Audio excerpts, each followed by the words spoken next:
think we can start. So welcome everyone to this biology seminar.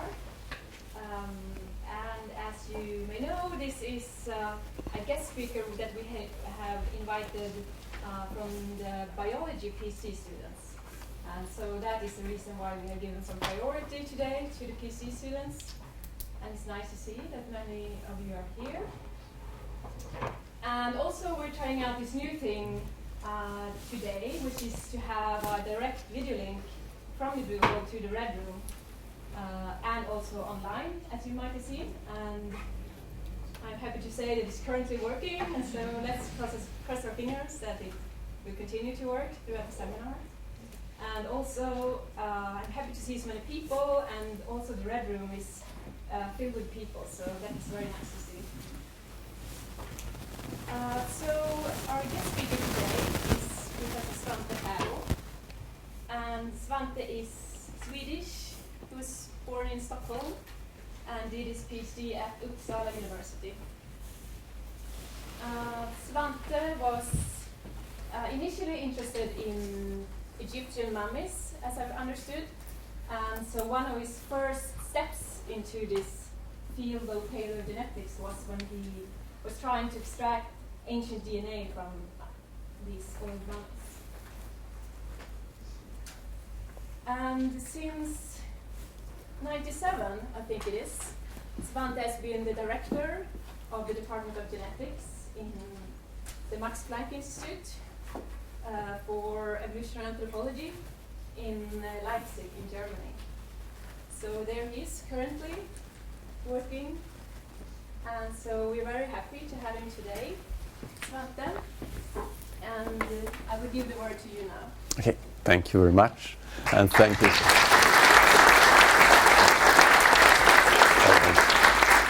That was for the introduction, of course.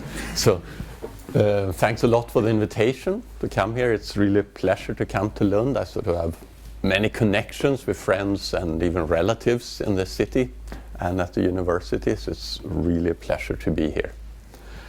So what I then wanted to do is to just start out by reminding you about what you all know already, I think, that Neanderthals are then this sort of robust form of humans. This is a reconstructed Neanderthal skeleton on the left that appear in the fossil record somewhere 300,000–400,000 years ago in Europe and in Western Asia, and then exist in those parts of the world until they disappear somewhere between 30,000 and 40,000 years ago in connection with that modern humans appear on the scene.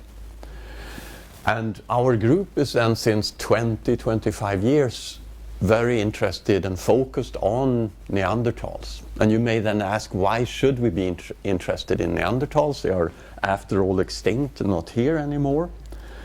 So there are many reasons perhaps of that. There might be two I want to point out. The first one would be that Neanderthals are the closest evolutionary relatives to all present-day people on the planet. So if we want to define ourselves as a group of hominins, it's really them that we should compare ourselves to find out what is unique to modern humans. And there are, of course, other things too that you may be interested in. They were here until quite recently, just say 3,000 generations ago. You may ask, what happened to them? Why did they disappear? Did they contribute to the gene pool of present-day people, and so on? And we do know that modern humans and Neanderthals must have met. You know that modern humans then appear in Africa somewhere before 100,000 years ago, spread out over Eurasia starting 50–60,000 years ago. And at that time then there were Neanderthals living in Western Eurasia and several other forms of less well described hominins in Asia. So a big question that's debated ferociously then in paleontology since decades is what happened when modern humans met Neanderthals. So one idea, one extreme idea is then total replacement, that modern humans come and replace Neanderthals and other extinct forms of humans with 0% contribution to present-day people. Another extreme view that no one subscribes to anymore, I think, is that Neanderthals are the direct ancestors of Europeans. So it will be total continuity. And you can, of course, imagine anything in between here. So the first chance to sort of test this with molecular means we got in 85, 86, when we got to take samples from this specimen then, which is not just any Neanderthal, it's the Neanderthal, so to say, that was found in Neanderthal in 1856 and gave its name to this group of hominins. And there are paleontologists here too, perhaps. So I shouldn't say anything about paleontology.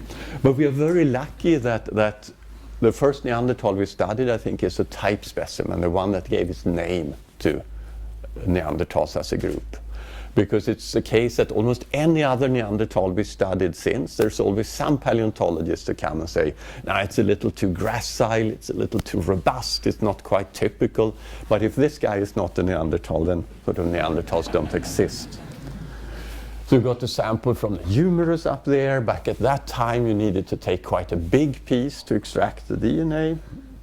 We built on 15 years of experience or so on how you extract the DNA, avoiding contamination of present-day DNA and so on. And with the technique of the time, which was PCR, focused on the mitochondrial genome, which is then this tiny part of the genome that's maternally inherited, but has the advantage that it is present in many copies per cell. So it's a bigger chance that some fragments of mitochondrial DNA will survive in an old specimen. And we focused on this particularly variable part of the mitochondrial genome, reconstructed 360 base pairs of it. And if you then look at how the mitochondrial DNA of this Neanderthal is related to present-day humans, you find that it goes back to a common ancestor quite far back, 500,000 years ago or so. Whereas all mitochondrial DNAs of present-day people go back just 100, 150,000 years. And since then, we and others have looked at Neanderthal mitochondrial genomes from many other Neanderthals. They all fall outside the variation of present-day humans. So there are no human on the planet today, it seems, that runs around with a mitochondrial genome from a Neanderthal. So in this scheme of things, it's then total replacement, 0% contribution. But it's of course also very clear, as you realize, that the mitochondrial genome is a tiny, tiny little part of the genome. It's inherited as one unit maternally. So it's a big chance that it's lost by chance, for example.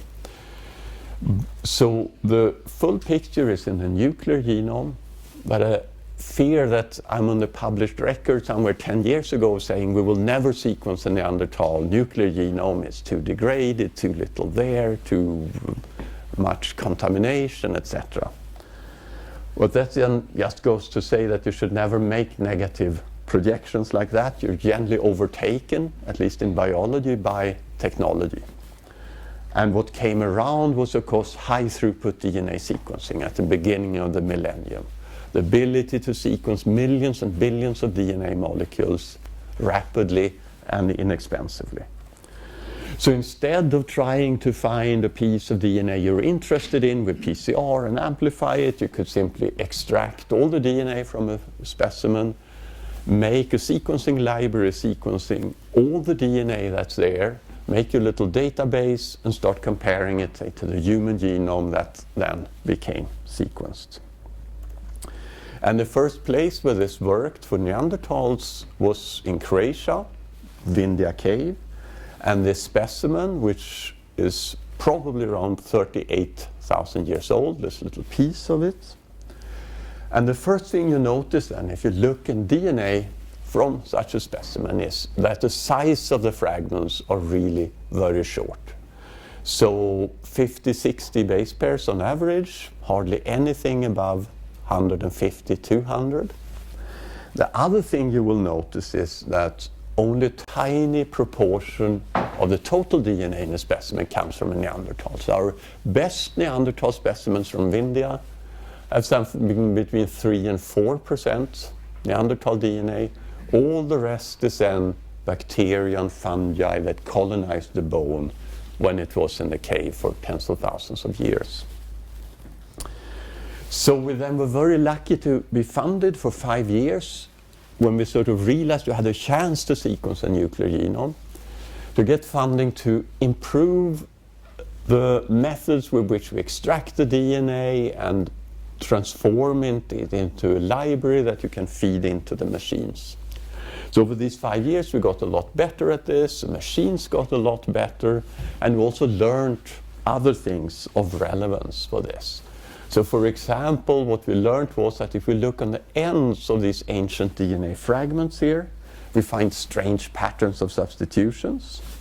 So if you look on C to T substitutions, the frequency with which Cs appears as Ts if you compare to a present-day genome sequence, it is something like 30 or 40% of the Cs at the end of the molecules appears as Ts, and these substitutions sort of fall off as you go into the fragments.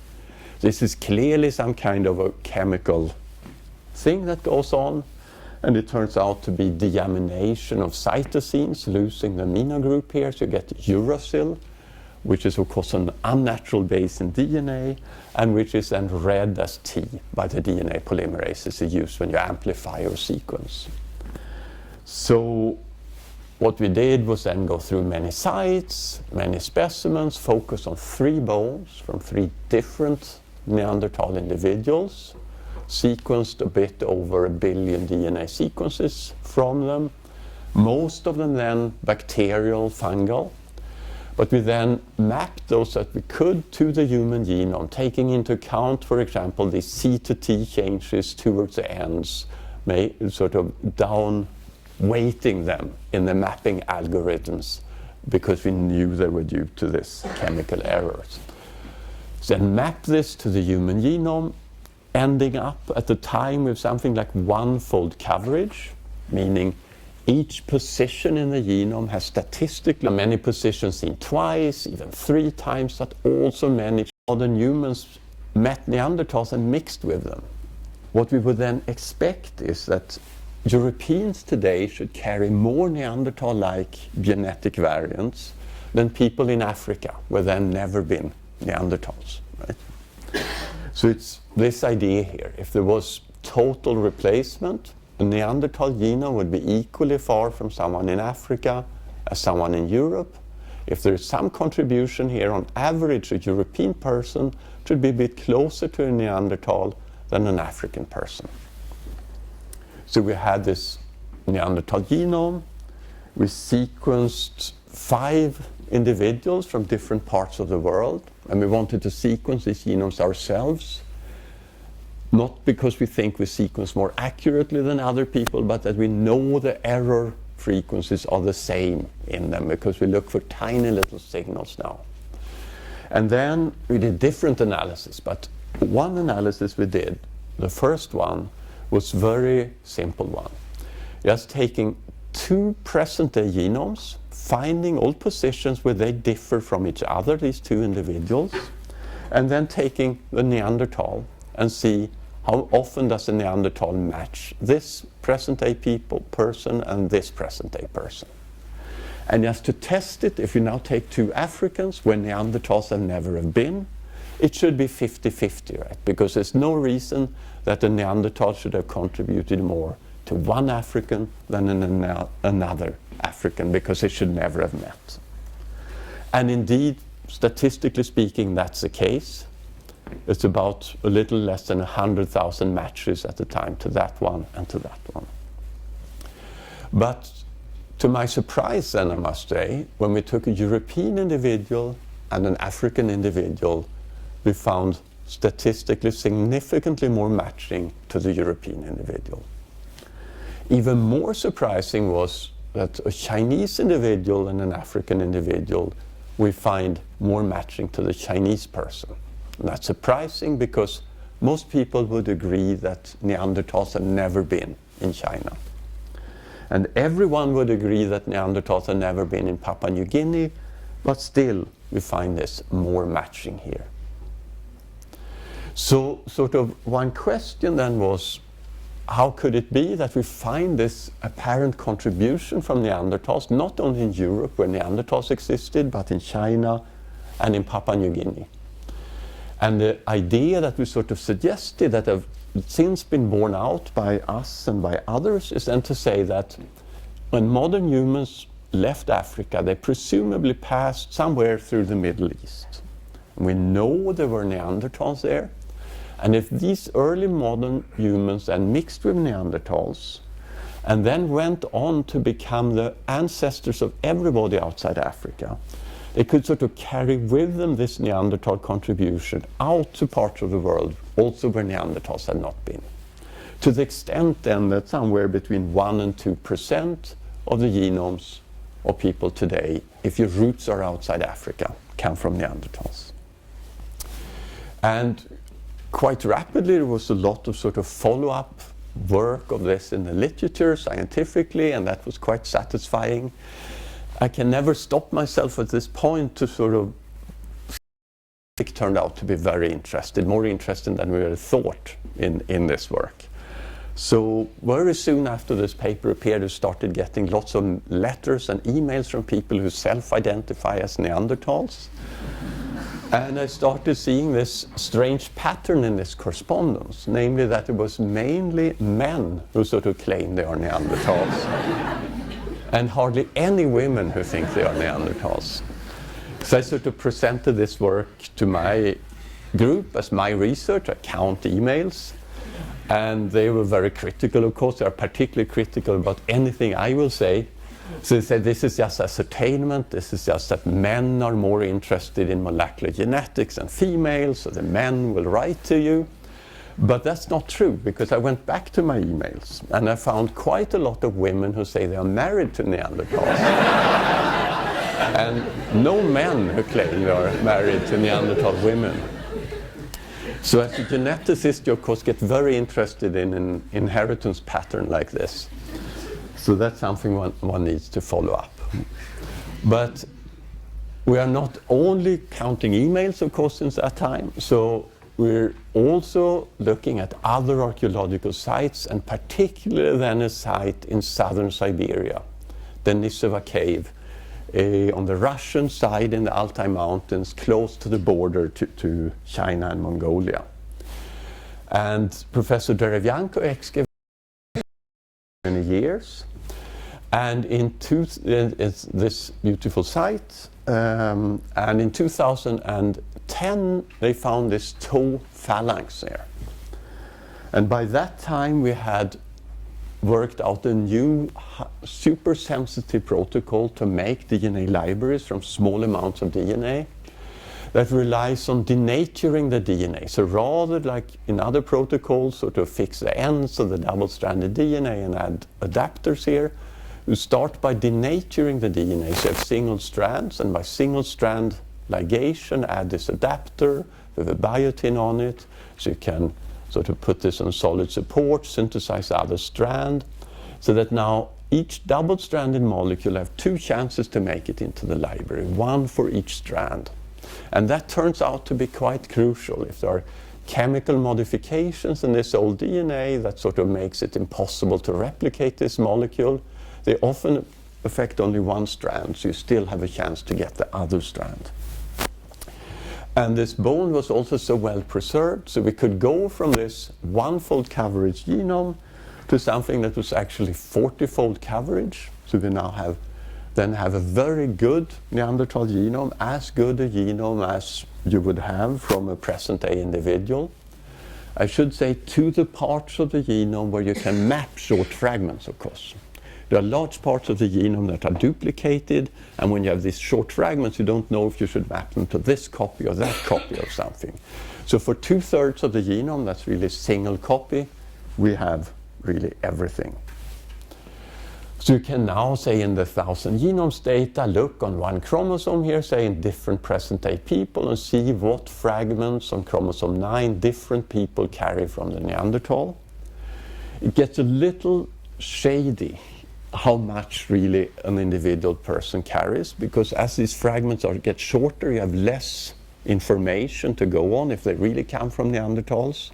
and it becomes impossible to say if it is inherited from a common ancestor with Neanderthals or really comes over from Neanderthals. But somewhere in the order of 1 to 2% of the genomes of people outside Africa. You can then, of course, also start asking, if I now jump from individual to individual here in the present-day population, how much of the Neanderthal genome can I reconstruct by putting together pieces from different individuals, say, in this room? And it's a bit unclear that, but at least in the order of 40% or so of the Neanderthal genome, probably half or a little more, still walks around in people today then. So, but this is not the most interesting find that Anatoly Derevyanko made at the Denisova cave. In 2008, they had actually found another little piece of bone. And I don't know if there are archaeologists in the audience or listening to this, but the risk of insulting archaeologists, I'll say that Western archaeologists have a big tendency to talk down on Russian archaeology and say they excavate like we did 50 years ago, they're just looking for big finds, they don't document things well, etc. But this bone that they found in this cave, they were actually extremely skilled, I think, to realize that this might be a human bone. It turns out to be a fragment of the last phalanx of a child that one could easily have overlooked, but it's extremely well preserved. So we were able to reconstruct a very high quality genome also from this bone. And to our surprise then, this Denisova finger bone is not closely related to Neanderthals. It has a common origin with Neanderthals back here, but Neanderthals then have a long independent history here, over several hundred thousands of years. So we realized we had something new, a sort of form of extinct humans that was something different. And after quite a lot of thinking back and forth, we decided to call them Denisovans after this site then. So just as Neanderthals are called Neanderthals after the Neanderthal site, these guys are called Denisovans after Denisova cave. And for them we could then ask just the same things. Have they contributed to present-day people? And quite surprisingly, although we find this bone then in Siberia, the big contribution is in populations today out in the Pacific. And quite a lot, actually. So people in Papua New Guinea or Aboriginal Australians have something like 5% of their genome, 2-3 times more than the Neanderthal contribution from these Denisovan guys that are then distant relatives, Asian relatives of Neanderthals. So just to summarize the first sort of part here about what we think we know about Neanderthal, Denisovan, modern human origins from studying genomes, is that there is an origin in Africa somewhere for Neanderthals and Denisovans, their ancestors. And these ancestors then leave Africa and evolve in Western Eurasia to what we would call Neanderthals, and in Eastern Eurasia to what we call Denisovans. And it's a bit megalomaniac now to put them all over Asia like this. We know there are other groups of now extinct hominins there too. There are these hobbits in Indonesia, for example. We don't know where the border between Neanderthals and Denisovans were at different times. But we do know that at some point at this place, at this cave in southern Siberia, there were Neanderthals. At some other point, there were Denisovans there. Then modern humans originate in Africa, come out of Africa, mixed presumably first time in the Middle East with Neanderthals, continue to spread. There's now good evidence that they mix at least once more the ancestors of people in East Asia, because people in East Asia have slightly more Neanderthal contribution than people in Europe. There's also then mixture in with Denisovans here, when people spread into the Pacific. These other groups become extinct and live on then a little bit today in these contributions in present-day genomes here. So I wouldn't be surprised if in the future in China, for example, one will find other instances of contributions from archaic groups, or in Africa, where of course modern humans also spread along. So the conclusion is we've sort of always mixed with each other, at least then a little bit, so to say. And we've got more evidence recently for that from this site in Romania. It's a cave site where cavers found this jawbone in 2011, I believe. And it's dated, radiocarbon dated to 40,000 years ago, and looked like a modern human jaw. So this is a very early modern human, one of the earliest modern humans in Europe. And that lived at a time when there were Neanderthals around. So we were of course very curious to say, have this early modern human mixed with Neanderthals or not?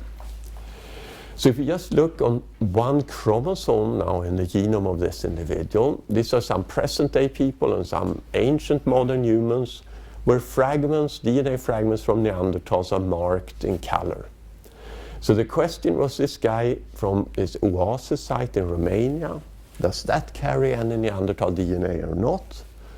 And indeed it does, and a lot actually, much more than present-day people. And in fact, these black parts here are regions where we have no information, because we don't have a full genome from this guy. So in fact, the large part of chromosome 12 here, the majority of chromosome 12 is one big chunk of Neanderthal DNA in this individual. And if you look across the whole genome, different chromosomes here, you can find 7 such regions where large chunks are solidly Neanderthal. And this is of course what you would expect if there was a very recent Neanderthal ancestor here. Because of course if you imagine a Neanderthal modern human having a baby, that baby will have one chromosome of Neanderthal origin, one of modern human origin. If this person continues to live in a modern human population and have kids, recombination will break up these Neanderthal fragments in each generation. So these Neanderthal fragments will get smaller and smaller with time thanks to recombination. So actually from the size of them one can estimate how long ago this mixture happened. And in this case it is quite recent. So if this is this individual here, the parents, grandparents and so on, you can show that somewhere 6, 5 or 4 generations back was there a Neanderthal ancestor for this individual in their family tree. So we almost got someone in the act, so to say. There is no evidence though that this individual have contributed to the present European gene pool, I should say. This individual is just as far from people in China today as people in Europe today. So, but there was clearly mixture going on here, but it may not have sort of contributed to what we find today. So there is some sort of further events here. So we have clearly sort of rejected the total replacement idea. There is this sort of contribution. The big picture is still one of replacement, of course. So we sometimes call this sort of leaky replacement, to not lose track of that. The big picture is that most of the genetic variation comes from Africa, and there's this little contribution from these other human groups. And it's not only then contributions from archaic humans, Neanderthals and Denisovans, to present-day people, but we find much more evidence of mixture of different sorts. So this is trying to summarize that. So if these are modern humans, Neanderthals, Denisovans, we have this contribution from Neanderthals to people outside Africa, 1 or 2%. We have a contribution from Neanderthals in addition to people in Asia, probably additional contributions here and there. We see a contribution from Neanderthals to Denisovans actually of a few percent. There's also contribution from Denisovans to people in Asia, overall in Asia, and particularly then to people in Melanesia and in the Pacific. And quite interestingly, is there an ancient component in the Denisovan genome that we don't see in the Neanderthal genome, that comes from something that split off early, 1 million years ago or more here, of a few percent. So it's very tempting to say that that's Homo erectus or something like that, that mixed with Denisovan ancestors in Asia. And last week, if someone saw, there was a paper in Nature where a group in our institute that I wasn't very much involved in had shown that there is an additional signal that we had sort of overlooked in the original analysis of the genomes, of gene flow from a really early modern humans, before Africans and Europeans split more than 100,000 years ago, into Eastern Neanderthals here, of also 1 or 2% or so. So there seems to be some early gene flow out of Africa before the big exodus out of Africa that result in the present day people. So this gets a very complicated picture. So it's sort of as if we have some kind of a hominin meta-population with different populations in partial contact with each other, from which then modern humans emerge. So for the last part then of the talk, what I wanted to do is change gears a little bit and talk about what consequences does this gene flow from archaic people into present day people have functionally today. Does it mean anything? Or is it just population history that it might be interesting to sort of look into? So what do we know about functional contributions from Neanderthals to present-day people then? Well, so you can sort of go along the genome, say, as an example, chromosome 20 here. Go along the chromosome and look in Europe and in Asia for regions that quite many people today have. Like 50% of people in Europe have a certain section here from Neanderthals on chromosome 20. Here is something that's even more frequent. Some of these are specific to Europe, some are specific to Asia, some are shared between Asia and Europe. So if you begin to just ask statistically, what type of genes are overrepresented in this high frequency contribution from Neanderthals that seems to have been positively selected, the answer is slightly boring, but it is a sort of only group of genes are keratins, so structural proteins in skin and hair. So we don't know quite what this is, but we will probably learn in the future then that some aspect of the physiology or morphology of skin and hair comes from Neanderthals to people in Asia and in Europe.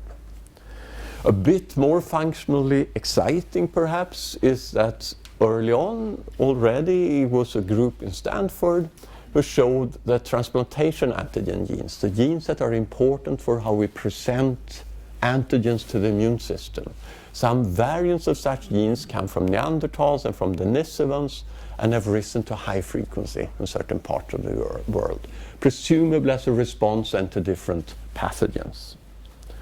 There's a group in China who has shown that genes involved in lipid catabolism disproportionately much come from Neanderthals in Europe, and that's not the case in Asia.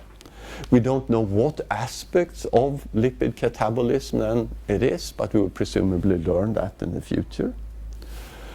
Rather excitingly, there was a group 2 years ago that showed that an allele of a lipid transporter, so again it has to do with lipid metabolism, an allele that converts risk for type 2 diabetes, so the type of diabetes you tend to get at old age, occurs in quite a high frequency in Asia and in Native Americans, up to 25% or so people carry it. And you find that this variant, the risk variant here, comes from Neanderthals. So it may be surprising perhaps that something that confers a risk for a disease, for type 2 diabetes, comes from Neanderthals and rises to high frequency, as if it were positively selected. But I think there's sort of rather good reason to speculate that those genetic variants that confer type 2 diabetes today may be of advantage in a situation of starvation. it may be that those genes that help us in starvation today, when we eat too much during our entire lives, they actually give us diabetes. So it might be that this is some Neanderthal adaptation to starvation that we see here. Are there also contributions from Denisovans that are functionally relevant? There is one that is quite exciting. There's Rasmus Nielsen's group at Berkeley. They have studied high altitude adaptation in Tibetans.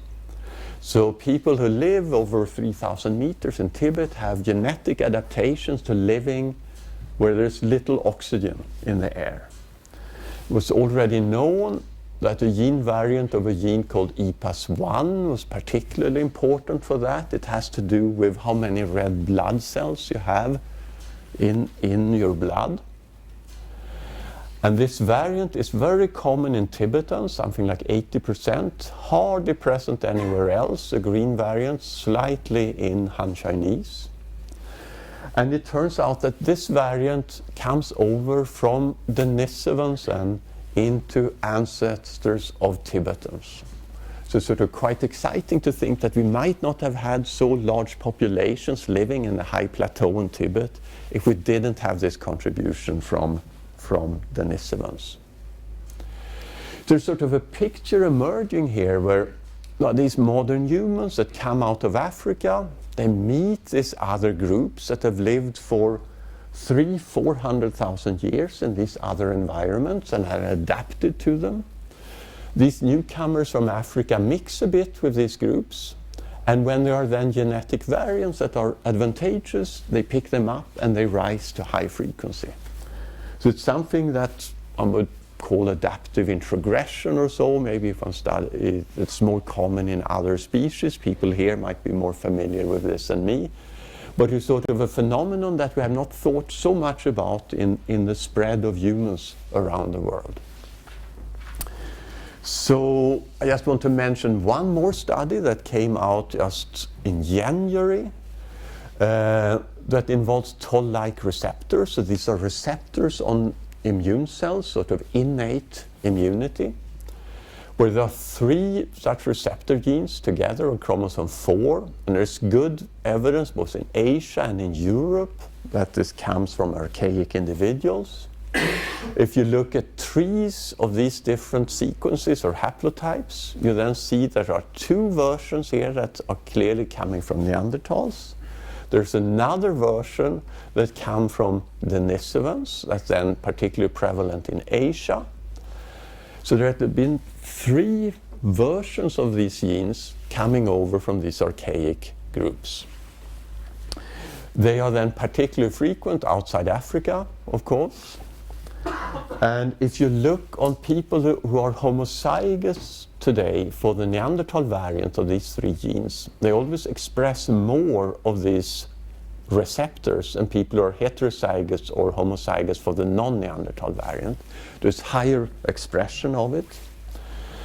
And there are association studies done that sort of map infection of Haemophilus pylori to this region. So if you just look at SNPs in this region that associate with Haemophilus pylori infection that tends to give you ulcers, you find in the principal component analysis that these variants that come from these archaic groups are, and explain lots of the variation here, are associated with resistance to H. pylori infection.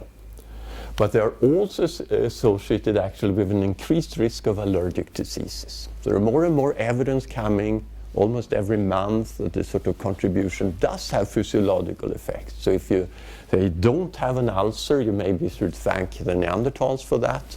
If you have allergic problems, you should perhaps blame the Neanderthals for that. But what I then wanted to talk about in the last little section is also what was not contributed from these archaic groups to modern humans. Because I think that could also be quite interesting to look at. So here, if you look over each human chromosome and just map in red in Europe and green in Asia, the frequency of contributions from Neanderthals, you can identify regions in the genome where statistically you would expect to see a Neanderthal contribution, but you don't. It is as if we select against it. We don't accept an archaic contribution there. And that's of course exciting because their functions unique to modern humans may be hiding. So things that changed here and where we seem to select against the Neanderthal contribution. And why would that be interesting? Well, I think that there are certain things that are really unique to modern humans and where we seem to differ from Neanderthals. One is, say, technology. I mean, Neanderthals then existed for 300,000 or 400,000 years. Their stone tools in the beginning of their history and the end of their history look very similar. I hope there are not too many paleontologists here. You need to be an expert to see the difference, but you can see a difference, I admit that. But you know, you don't need to be an expert to say that modern human technology 100,000 years ago and today is different. You don't have to study for a few years to say that. So something that happens when modern humans come on the scene is that technology starts changing rapidly. And you also see that in that technology become regionalized. The type of stone tools you make in Asia and Europe then very quickly start to differ. Whereas Neanderthals were sort of conservative and homogeneous over their whole distribution. Another controversial thing, but that I'm ready to say, is that this depicting art comes only with modern humans. Art where we immediately see what it shows. There are things that are sold as Neanderthal art, but it's sort of very modern art, if you like. It's not depicting art. And of course, modern humans are the first ones that spread across water where you don't see land on the other side. Human forms had existed in Africa, Asia, and Europe for 2 million years and never came to America, never to Australia.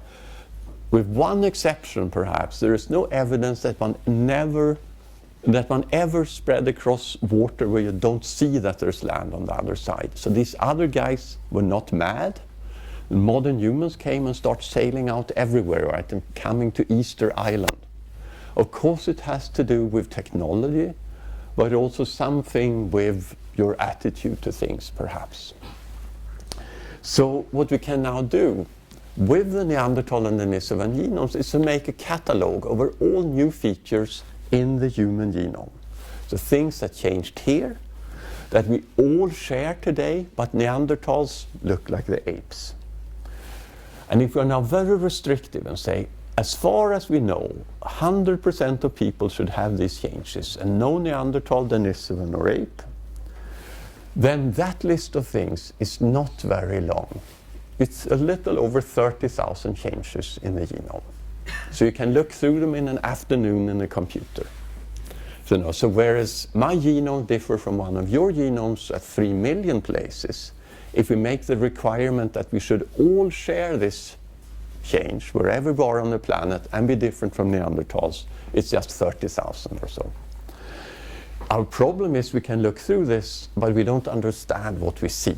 We are extremely bad at inferring any functional consequences of any changes. So just to give you a feeling for how one can begin to think about it. So say there are only of these 30,000, just 96 of them that change an amino acid. So 96 amino acid changes. They occur in 87 inferred proteins. These are the proteins. Because we tend to be more interested in things expressed in the brain. Because we do think that there is something with cognition that changed in modern humans. So we think about the brain, and together with the Allen Brain Institute, we've sort of looked at which of these 87 genes are expressed in some part of the developing brain more than a control set that have silent changes that don't change amino acids. Then we find in this proliferative zone in the developing brain a sort of slight overrepresentation of some of these. These are really small numbers now. The total number is 87, like 6 genes, I believe, that are expressed there. Interestingly, 3 of them turns out to be involved in the spindle and the kinetochore. So these three proteins that are part of the spindle or the kinetochore, and then has to do with how the metaphase plate forms and the chromosomes are pulled apart. That surprised me totally. I thought cell division should be extremely conserved. That should not have changed between Neanderthals and modern humans.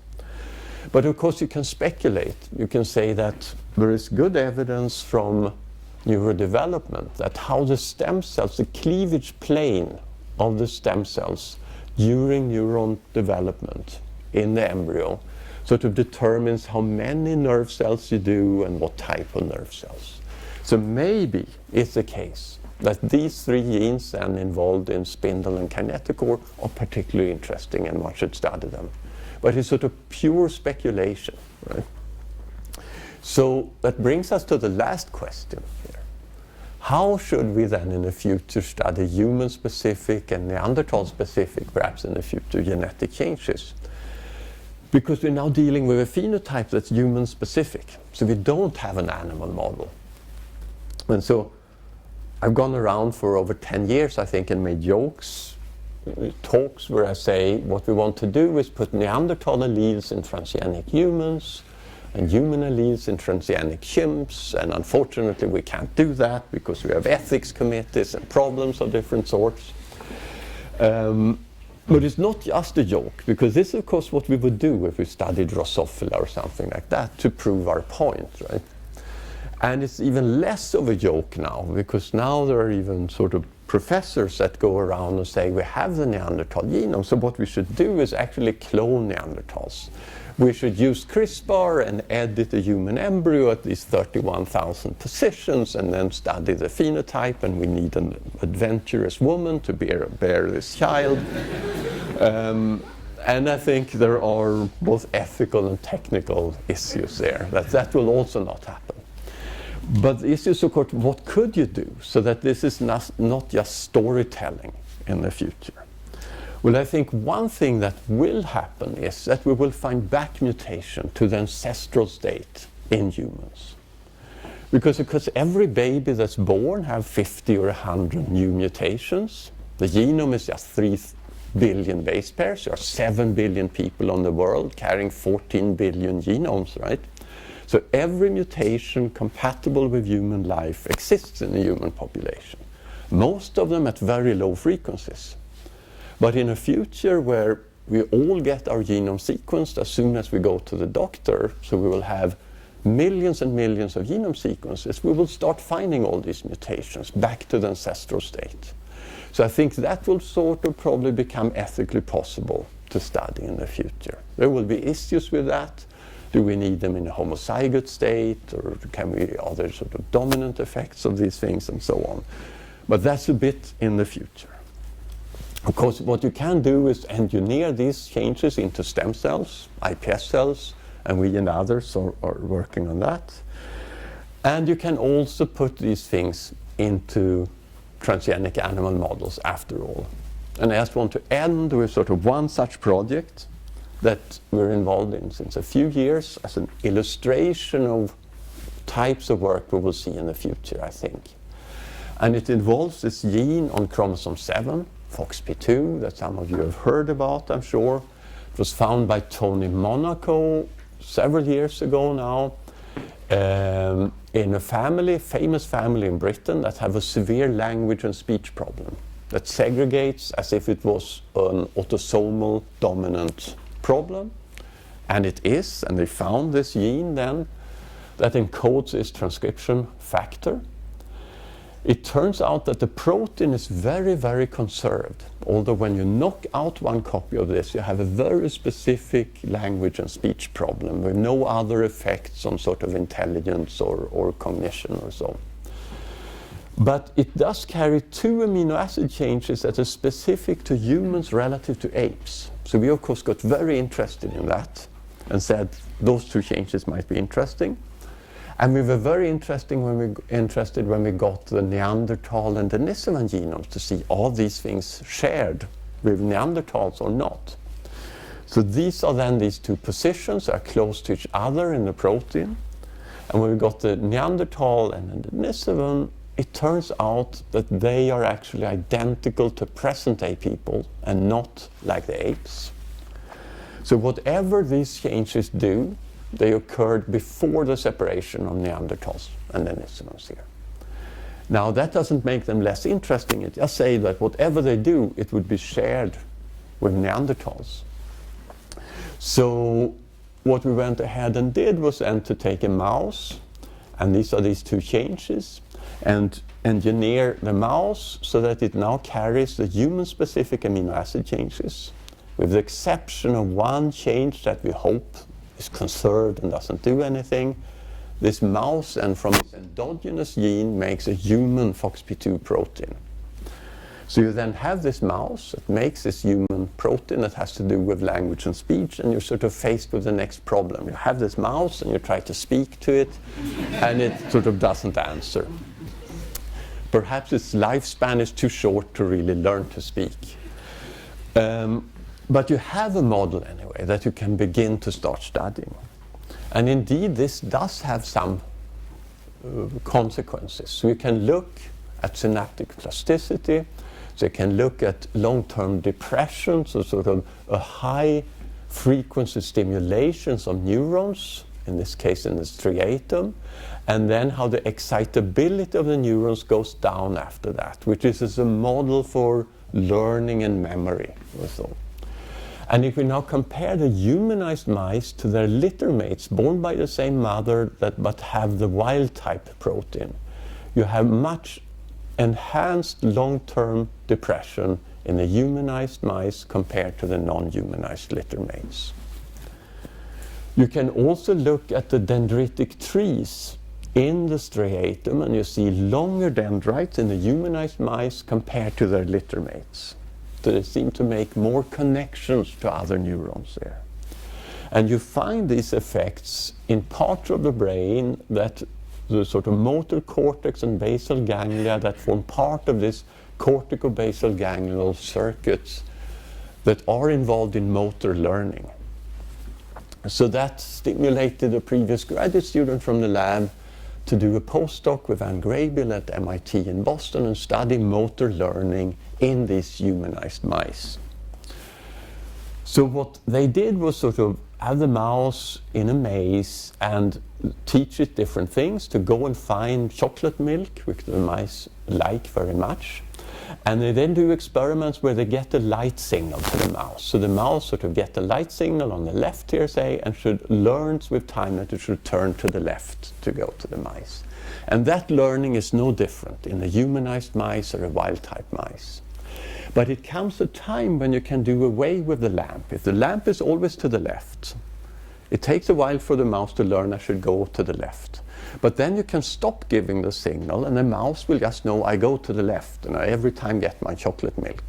That switch happens in 7 to 8 days in the humanized mice and 11 to 12 days in the wild type mice.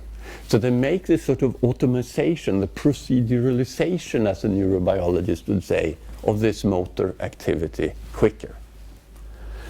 So this switch from what they call a declarative to procedural sort of automation also means a switch from activity in a certain part of the striatum to the medial to the lateral one.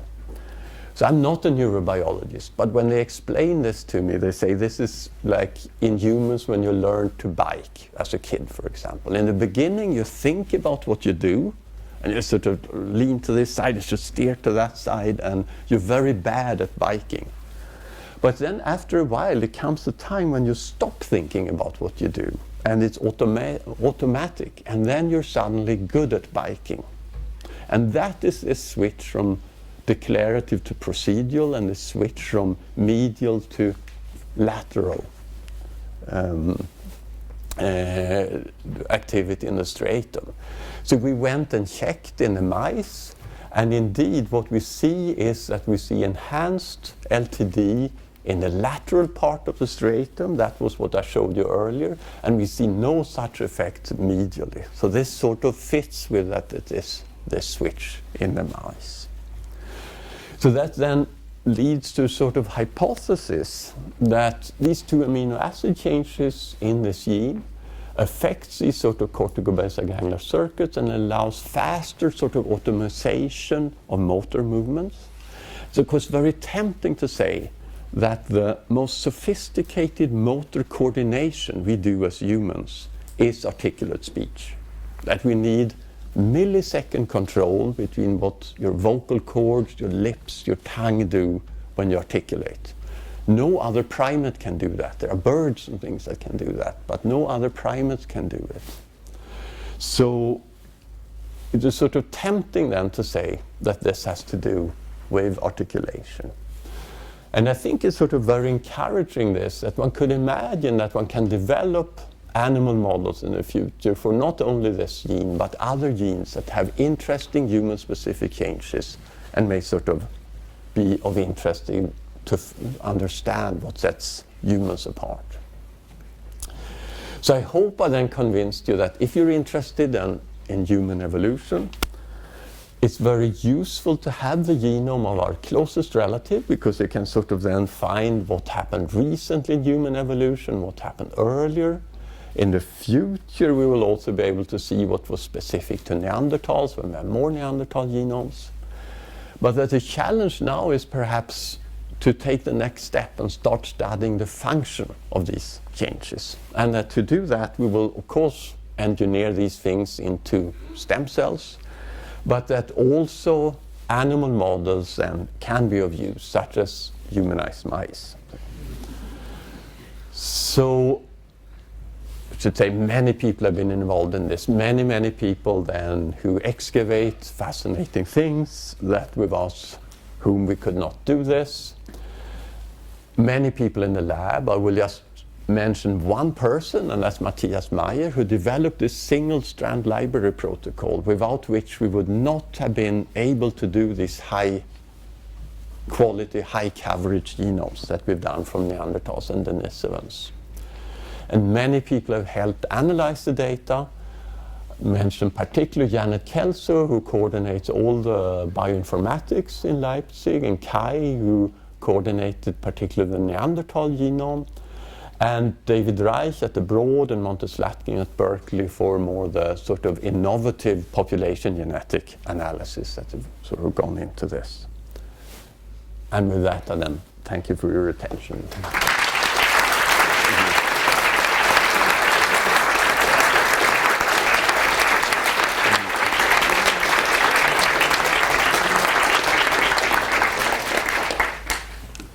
Questions? Yes. Mm-hmm. Very interesting. So before I give you the chance to ask Svante questions, I first want to see and give priority to the PhD students and see if they have any questions first. Please raise your hand. So what is it? The politically correct students. Yes. So thank you first for a great talk. And my question is, what's the story with the Native Americans? To which genome do they most, or do they have the most contribution from? Yeah, so they have this Neanderthal contribution like everyone else, and then a tiny contribution in mainland Asia and in Native Americans. You see a tiny Neanderthal contribution, but it's really way below 1%. It may still be that one finds something in mainland Asia that has more. I mean, it's amazing in Tibet that then this EPAS gene have risen to 80% allele frequency. It's sort of really surprising if it comes from such a low frequency. But your Native Americans look like mainland Asian people. It's a big picture anyway. Yes, related to that question, because I know the Americans, Latin Americans in the Andes, they have similar adaptation to high altitude, Mm-hmm. but it is different. Yes. They have a larger lung volume. Mm-hmm. Yes. Yeah, not more. Yes. So what would that tell about? Yes, I don't think that anyone has shown any connection there to any archaic contribution. And in highland Ethiopia, there's yet other genetic adaptations to high altitude that is sort of genetically distinct from what you have in Tibet. So as far as I'm aware, it's only in Tibet that one sees this archaic, but there are also things being found all the time, so I don't know. Yeah. My question is about the Neanderthal specific genes, whether there are things that can be directly pinpointing towards the robustness of yes. There is nothing rigorously found. I should perhaps repeat the questions if the other room doesn't hear the questions or something like that. Oh, sorry. Sorry, other room. So the question is, are there any Neanderthal genes sort of associated with the robusticity of the skeleton or so? And there's nothing rigorously that anyone has found. There are some interesting changes in a gene called RUNX2, which has to do with bone development and particularly cranial development. One has tried to study, but there's nothing sort of clear. There are two studies in the world now where there are big studies where people study the genome of patients and tomography of the brain. And you get the form of the cranium sort of as a side effect of such studies. So there are people now who try to look at Neanderthal contributions and sort of skull morphology from big medical studies of thousands and thousands of patients. So there might be something coming, actually.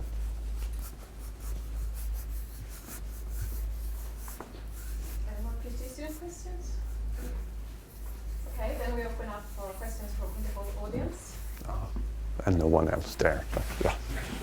You said that for Asian people there was probably more than one interbreeding, or at least they have more. So I was wondering, as we were talking about that the genes are, they have functional contribution, and so they could be positively selected for. How can you distinguish between that not certain genes are just left there because they were more advantageous in a certain group of people, like those people going to Asia, and there was not more interbreeding, but they were just kept in those populations? Yeah, so that is sort of what you find is sort of overall higher frequencies in Asia, about 20% more Neanderthal DNA in Asia. So instead of 1%, 1.2%, say.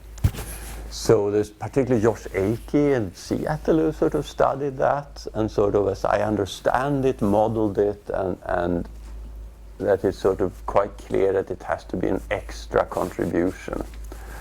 But it is all, of course, and there's even a claim there might have been, it's probably even more complex than that. Of course, if you mix a few times, you probably mix many times in reality, right? So, but it is all confused also by selection, of course. There is positive selection for some things. There are clearly regions in the genome that you select against Neanderthal contributions.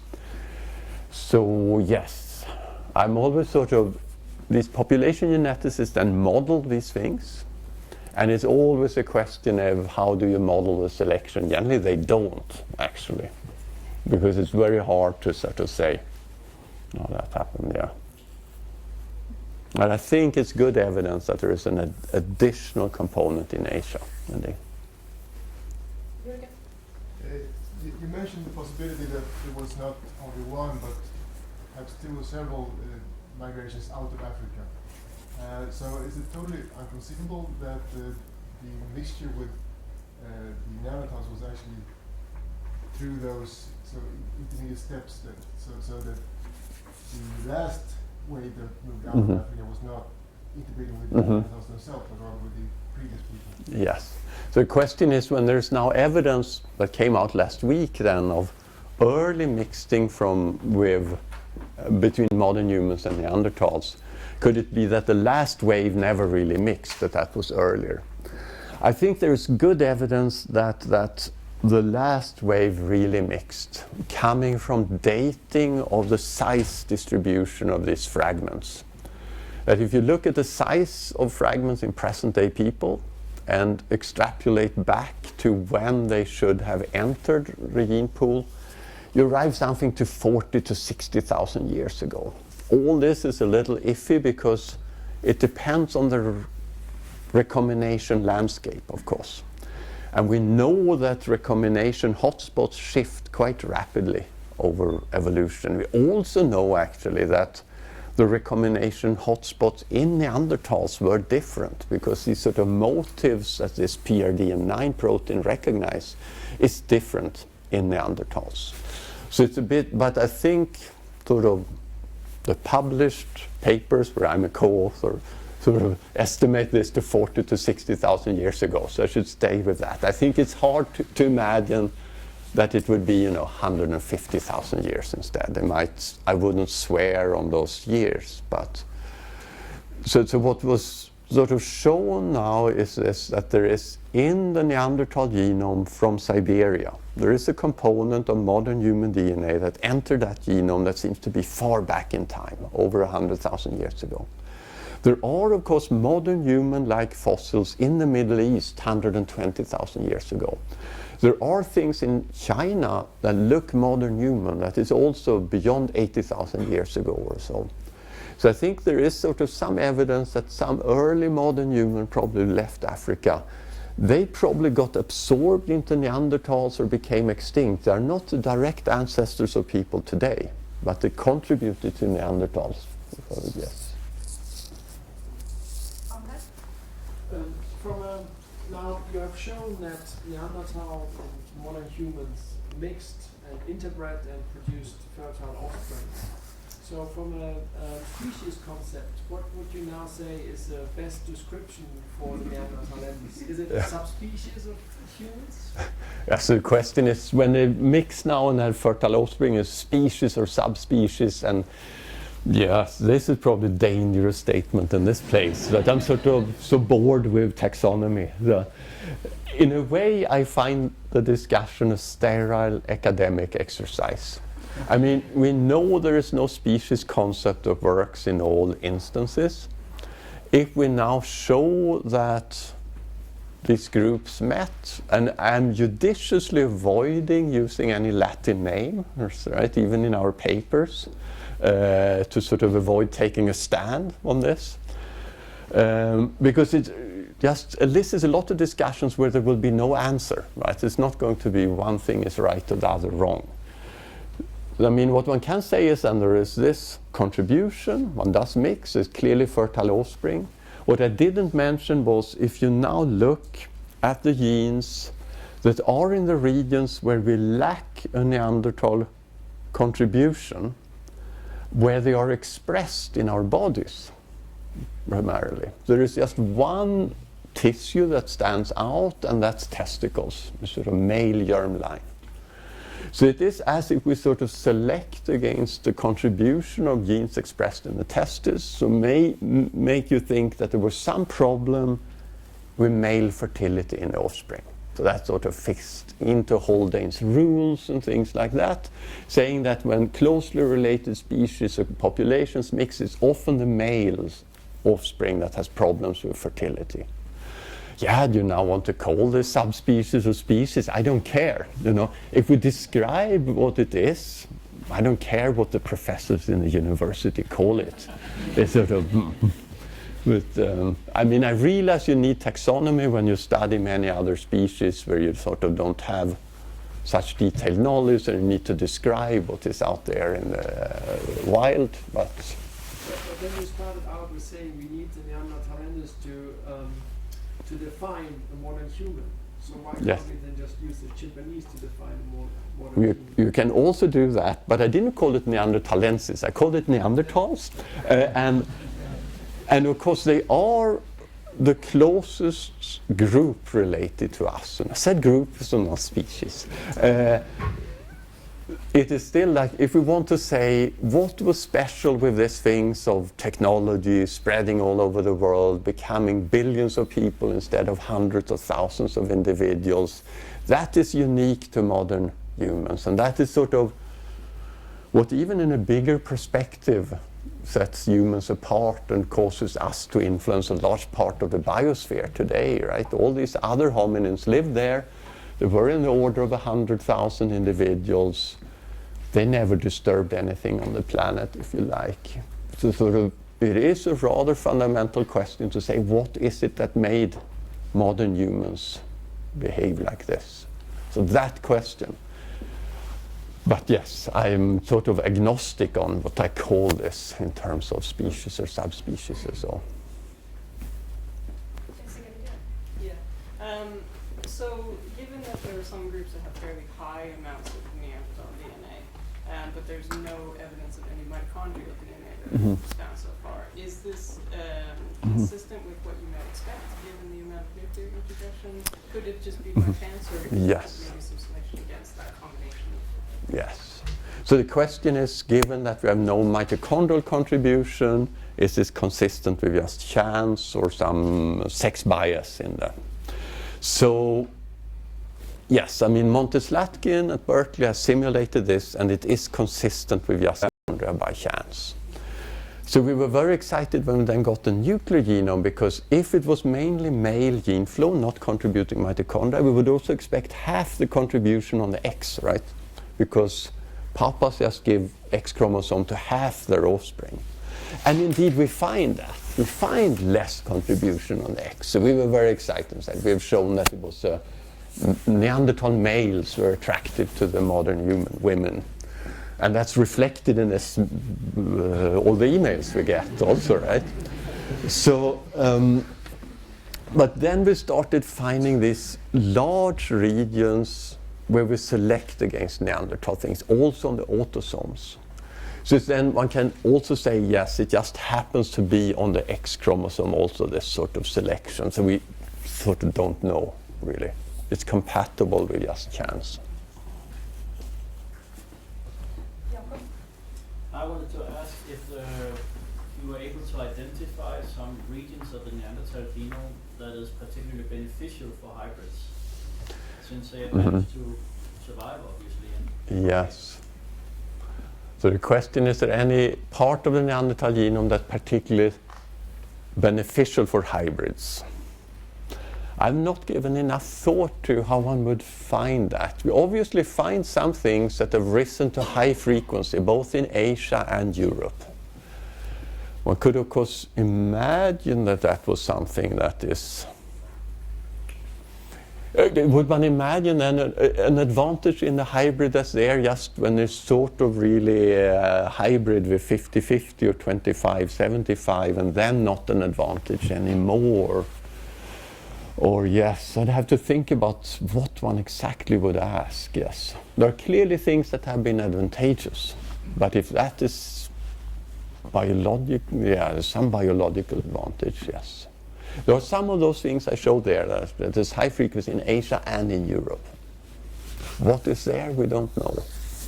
There might be something like that. So. Okay. Okay, I just have a short question with respect to the techniques. Do you think there is some absolute limit for how ancient DNA, if ever, will be possible to extract? Yes. So how far back can you go? Is there some absolute limit? And of course there will be a limit from the stability of the DNA molecule. Once you're down to dinucleotides or something, it is gone. So Thomas Lindahl is actually a person that have calculated this and sort of given, say, that the DNA molecule is very hydrophilic, so even in dry environment, it's sort of hydrated. It sort of comes to something like on this side of a million years, I should probably say. The oldest DNA that anyone has sequenced is in Copenhagen, Eske Willerslev's group, this horse genome in a permafrost, which is around 700,000 years. But that's then continuously frozen. Outside of permafrost, the oldest thing that we have looked at is 430,000 in a deep cave site in Spain. But that's an already very short fragments. You really come towards the limit of how you map these things and struggle a lot. So I would really tend to say this side of 1 million years, for sure. We will not see Australopithecus or something like that. I'll be glad to be wrong. Yeah. Okay, so finally, we PhD students have a gift for you, Svante. A gift.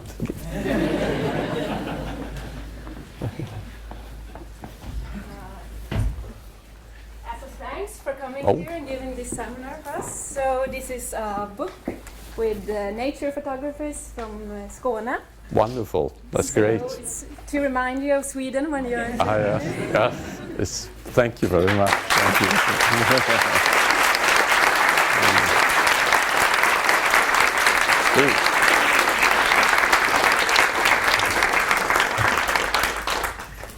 Thank you very so much. Now we have 2 tables outside with coffee and fika for everyone, so you're most welcome to mingle around and have some coffee.